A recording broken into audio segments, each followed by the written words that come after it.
సరే, ఇప్పుడు అట్లాగే జెండా గురించి చూసినా చాలా వరకు పెంగళి వెంకయ్య గారే జెండాకి రూపకర్త అనుకుంటారు కదా.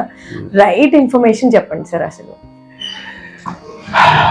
మన తెలుగువారు పెంగళి వెంకయ్య గారు జెండా రూపకర్త అన్నది మనకి దాదాపు ఈ 79 సంవత్సరాలుగా ఈ జనబాహుళ్యంలో ఉన్న మాట వాస్తవం. ఆయన కూడా రూపకర్తే, అందులో మాత్రం కూడా అనుమానం లేదు. అయితే ఇక్కడ చిన్న వేరియేషన్ ఏంటంటే, నిజంగా భారత జాతీయ కాంగ్రెస్ పార్టీ అప్పుడు స్వతంత్ర ఉద్యమంలో పనిచేసిన బ్రిటిషర్ అయినటువంటి తెల్లవాడు స్థాపించిన ఏవో హ్యూమ్ అనే వ్యక్తి భారత జాతీయ కాంగ్రెస్ పార్టీని స్థాపించారు. ఆ పార్టీయే స్వతంత్ర ఉద్యమాన్ని నడిపించినటువంటి పార్టీ. ఇంకా చిన్న చిన్న పార్టీలు సపోర్ట్ ఉన్న భారతదేశంలో అతిపెద్ద పార్టీగా అదే పార్టీ ఉంది. ఆ పార్టీకి జెండాను రూపొందించింది మన పెంగళి వెంకయ్య గారు.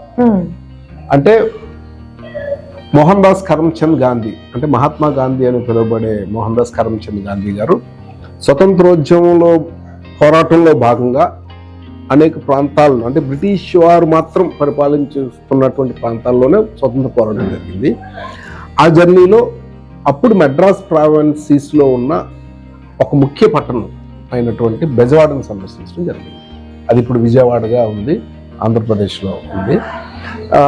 బెజవాడను సందర్శించిన సమయంలో అక్కడ భారత జాతీయ కాంగ్రెస్ పార్టీ ప్లేనరీలో ఈయన వేదిక మీద ఈ త్రివర్ణ పతాకాన్ని రూపొందించి పెంగళి వెంకయ్య గారు ఆయనకి బహుకరించడం జరిగింది.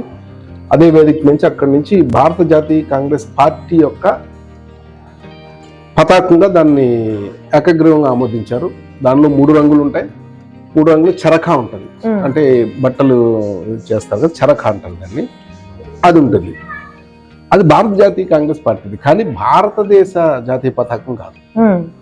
ఇలా జరుగుతున్న టైంలో మనం దీన్ని హిస్టరీని బాగా అబ్జర్వ్ చేసి మూలాల్లోకి వెళ్ళి చేస్తే, ట్రెవర్ రాయల్ అనే ఒక ఆంగ్ల చరిత్రకారుడు the last days of the Raj అనే బుక్ రాశాడు. ఆ last days of the Raj అనే బుక్లో క్లియర్గా దీనికోసం మెన్షన్ చేశాడు.